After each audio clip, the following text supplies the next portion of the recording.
lidt under lofthøjden og ned her. Og så tog de på tur rundt og spillede i København, eller spillede i Danmark, sådan en turné en gang imellem. Problemet var, at det var ikke altid, alle sammen var så ædru på samme tid, at det lykkedes at gennemføre stykket.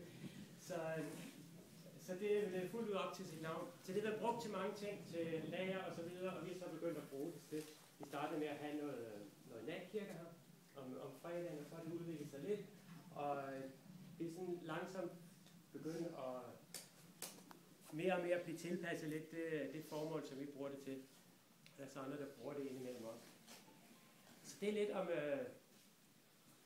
lidt om stedet her.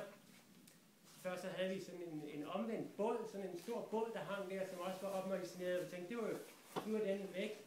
Og det var fint, så havde vi et kirkeskib, som var, hvad var det, 4 meter langt der. En båd der vendte på hovedet. Og nu vendte den så på hovedet. Og det var egentlig også et fint billede, fordi nogle gange så sker der det, at simpelthen, at tingene